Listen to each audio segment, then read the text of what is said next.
what we do, every single decision that we make as designers is rooted in reason, and it requires a pretty deep understanding of the implications of certain visual decisions, what a certain typeface means, what the areas of design were, how people respond to certain things. And from there, pick those to represent the things that we need to communicate for the brands. This is Untold, learning how stories really work. I'm Lorenza Angel, and here we're going to learn from the best filmmakers, creative directors, and storytellers how to craft the stories that connect and inspire. Today at Untold, we are with Talia Cotton. She's a brilliant coder and designer, and her work is very unique and very special.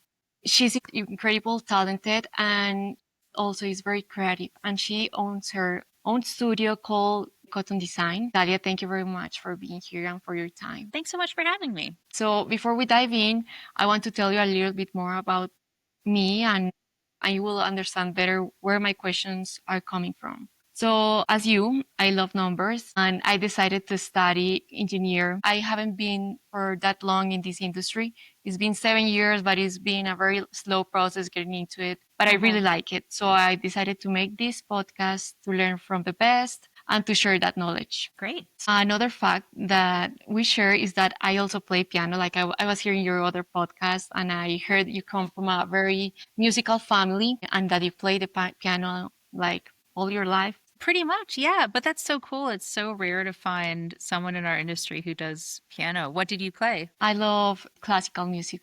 And like Amazing. as classical can get harder and harder, and every time we have less time to practice piano. So now I'm getting more into pop, in a way that I can sing as well. So I like playing and singing, and yeah, I love That's music. so fun. That's so great. Yes, what do you play?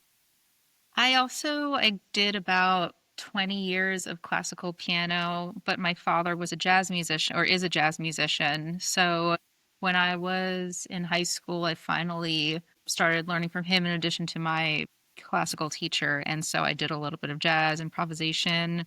And the whole time I was also doing a lot of composition. So I wrote a few different pieces in my career as well. Wow, that's amazing. So with that, I wanted to do a relation between design and music. I heard like you don't feel that is that much related, but maybe you will agree this with me. So for me, when you tell a story, you do it with design. I will do it easier with music. Like I will know how to make someone feel sad or happy or whatever, but with design, I will be like, how do they do to express a story or the values or whatever from a company in 15 seconds in a logo reveal or in a website that you do. So I would like you to teach me a little bit of how you manage. That is such an interesting perspective on that. I never really thought about that. And what's interesting is that when you play a piece of music, the notes are all there. Not just the notes, but the dynamism, how loud you should play a note. There's all these annotations for the people who don't read music. It's not just the notes. There's all these annotations for how you're supposed to play the music, how fast, how slow, what the emotion should be. There's all this Italian writing and music notation that says literally like, play it like you're happy, play it like you're somber, play it like this. So in theory, when it comes to performing or playing a piece of music, how the composer has thought of it should be as characterized on the page as possible. But of course, every person who plays it, they have a different technical skill because their hands are a certain size and they have a certain strength in their arms to create a certain sound out of it. And the list goes on, but I think a big part of it is kind of the emotion that comes along with it. And for example, I'm going to get a little bit nerdy on classical performers right now. If you were to compare a Horowitz with a Rubinstein with a Glenn Gould playing all three of the exact same piece, you would get three different pieces. And how is that possible? So in a way, and I know that personally when I would perform a piece of music, it was more of how am I feeling what the composer wrote and how am I going to translate that emotion into my performance of that piece, which is why it feels so different from what we do as a creative practice, because I see what we do as so much more of a science. The visuals are There's literally a science behind every single visual comparison, the size of the type, where it goes on the page, the colors that you choose, what typeface you choose, the historical significance, the audiences and how they're going to be responding to it. Everything there has a very specific choice. It's how marketing works, it's how packaging works, it's how branding works. You're creating a visual identity that is manipulating millions of people, and that is really what we do. And it's a science to it. But when it comes to the music performance, from my perspective, there's something a little bit more emotional to it that I would never put into my work as a designer, not an artist. That to me is kind of that difference. The real question is, how do you make a story or share some values to design because of the colors and all that that you explained, the typography? Yeah, it really comes down to in the very beginning of the process before we even think about the design. It's just about doing a lot of research into what it is that we're designing for. An example that it's top of mind because we were just presenting about this to a prospective client is that there is a venture capitalist firm called Andreessen Horowitz. I don't know if you're familiar with them. And they're the big ones. They're monsters. And very recently they underwent a rebrand that is and I think it was covered by Fast Company. A few things covered it. I don't know who did the rebrand. That was information that was hard for me to find, but they made it look unlike every single other venture capitalist firm. And the way that they looked is it's an homage to a certain period, this optimistic Art Deco vibe, this sort of like futuristic vibe of like the early 1920s and whatnot. They have Art Deco typography, they have gold imagery, they have like sun rays and sort of like the same decorations that you see on the Chrysler building embedded within this brand. And as a result, using visual communication, or using visual tools, it communicates to its audiences, whoever they are, that we are a brand that stands for the future, optimism, this sort of like American idealism, which is really what that era of design stood for. So again, what we do, every single decision that we make as designers is rooted in reason, and it requires a pretty deep understanding of the implications of certain visual decisions, what a certain typeface means, what the areas of design were, how people respond to certain things. And from there, pick those to represent the things that we need to communicate for the brands. And I hear as well that you studied business, psychology, coding, design. You studied a lot.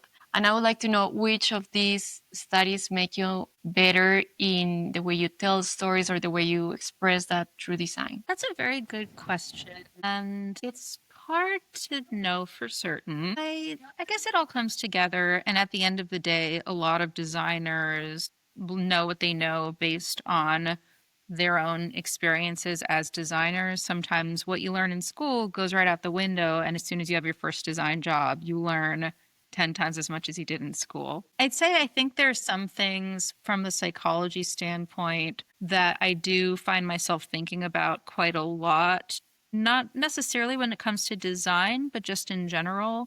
I think a large part about our job as designers is to continue to exercise the muscle of understanding people around us, how they respond to the world, to the things that we present to them, to concepts and whatnot, and also so that we can understand the clients themselves and whatnot. So I think of just always thinking about those things, social psychology, cognitive psychology, behavioral psychology is really important to strengthening yourself as a good designer as well. Yes, that's what I thought. I think that studying psychology has to make you understand more how people feels and resonate and what colors maybe or letters makes them feel something. So that's what I first thought. Definitely. And what's interesting is that it's not just in the design itself that the psychology is important. It's also when it comes to talking to the client. That is so important because we talk about design all day, every day. And as soon as it goes in front of the client, there's a very specific art form that comes down to almost like convincing a client or communicating your idea to the client in a way that it resonates, but also not biasing them. Really, just like it's choosing your words carefully. this also comes down to running a business. When I talk to my team, the way that I communicate concepts, I think a lot of people who work really quickly without thinking about what they say, sometimes their concepts don't get communicated in a way that's effective. And I think that what the order of the words that you use sometimes is the difference in whether something gets done or not, which is really crazy. Do you think when you design, you think every design should tell a story and carry a clear message or not? So recently there was a viral clip from Jessica Walsh where she was saying that, to paraphrase, like, design having meaning is bullshit. It just needs to like look good and so sometimes it just needs to resonate, look good, catch your eye, stand out, whatever it needs to be. And she's not wrong. She's definitely right that there are a lot of beginner designers who focus so much on, well, what is the meaning behind this? And they lose that it just can look amazing and just like catch your eye. I do think that when you do focus on the meaning behind the design, namely like choosing a certain color for a certain reason, anchoring your typeface in the Art Deco vibe because it communicates a certain thing, and really every single visual decision having a reason behind it, a reason why you chose it. I do think that sometimes that does lead to the design converting more. Like I said, it's a little bit more of a science. So sometimes it's like a little bit more likely that the message comes across if there is a message that's so important. But also, I think designing with meaning is sometimes the thing that makes it resonant. A lot of the things that I hear when people come to me are, I saw your design and it just made so much sense. I just got it. I looked at it and I understood it. And that's why, even though some of the stuff you do is like out there and you got all this really cool like motion stuff, I don't know, it just resonated. And again, I think it's not necessary, but I do think that it does improve a design when the decisions that you make have meaning behind them. Yeah, I agree with you. I agree that, yeah, for branding, for example, it's important that the brand just not look good, but it explain a little bit what the brand is, what they do, what they sell. An analogy that I like to use is when we're in high school and let's say you just got plopped in the middle of the school year and you're trying to figure out who your friends are, you are going to be judging people based on how they do their hair, what clothes they're wearing, what their facial expression looks like, what shoes they have on their feet, what binders they chose for their classes, like all of this stuff that we as and here's the psychology element to it, all the stuff that we as human beings think about when we try to answer whether something is for me, this thing is for me, this thing speaks to me, this should be my friend. Those are all the things that brand designers think about as well when they're trying to convince and convert audiences that yes, this thing is for you, kind of thing. What does storytelling in design mean to you? It is a buzzword now. A lot of people are talking about data storytelling, design storytelling, interactive storytelling. I think when I use the term storytelling and when clients use the term storytelling, it's simply that they as a brand or they as a company have a story to tell. And that doesn't necessarily mean it's their history. We were born on this day and then we did this and now we are here. It's sometimes the story behind their mission, the story behind how they came, why they exist, their story about how maybe their customers define them, and that is the story that they want to tell. And in that story, that is the thing that then resonates with people and whatnot. Sometimes the story is it's not like what I just said. Sometimes it's just like what we stand for. Like my story is that I'm cool. Like sometimes that's the story and that's all that needs to be communicated. But then when it comes to the design side of things, it's just looking at all of the different things on the table to communicate that story. It can be something as simple as a logo that tells the story through the visual decisions. It can be something a little bit more complex, like a long scrolly telling website or a landing page that sort of says, as you scroll through, kind of something about who that is. I was recently talking to a friend who worked at the New York Times editorial team for a very long time. And he was under the impression that the New York Times, those long scrolling articles were kind of like a niched thing for editorial magazines only, editorial publications only. But my thinking, just seeing how customers or how clients come to me, is that a lot of people come for that. They point to the New York Times and they say, we need help telling our story in a really interesting, interactive way. How can we do it? And that's where that comes in. So, what will be the key element that you always use, or if not, just tell me that you don't use it. But the key element that makes you always like say, I need this for that project and for all of the projects to resonate. In general, and maybe I'm misunderstanding the question, but in general, I wouldn't say that there's ever any one thing that every project that we work on has in common. I don't think every story requires the same thing. I think every problem is a new one to solve, honestly. So yeah, I don't mean like the same element, or just like to see how do you see all your projects, like what's the key element you look for in each project to make it work and the client like it. Got it. Yeah, I think maybe the reason I'm struggling with that question is because that key element is never the same, because every client is different, every needs are different. I guess that it resonates, that it works, but that's sort of like a really vague question, because to get there and it working can mean one thing totally different for one client than another one. In one client, working could mean standing out. On another client, working could mean fitting in. And one client, it could be that working means communicating something that is crazy and different and weird, and they want to make people uncomfortable. And for some client, that working means like, oh, we're friendly and approachable and accessible and all of that. So that it solves the client's problems is what we hope to do for all of our projects. For you, it's very important is understanding their needs and express it in the design. That will be the main element. Absolutely. It's always, that's right. It's a two-stepper. First, you have to understand them. And the second thing is, once you understand them, you have to know how to translate, how to solve it, basically. Understand the client and then solve their problems visually or in whatever the pieces of the brand are. And then you've done a good job. So let's talk about a dream project.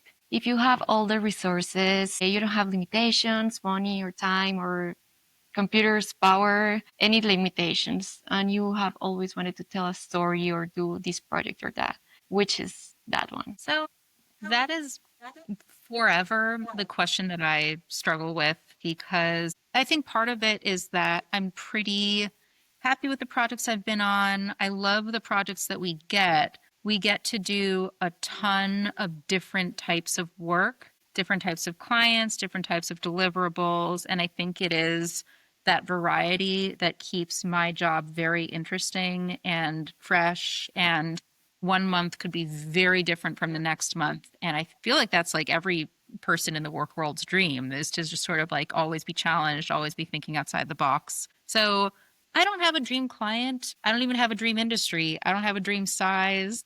I just think that it's been great so far. That's amazing. Yeah, I've seen all your projects and they're very fun. So what was difficult, or what's the hardest part of communicating for you in the visual way? The hardest part of communicating visually, I would say what's funny is that color sometimes comes up as people consider it to be subjective. This was something that I used to disagree with Michael Beirut on all the time.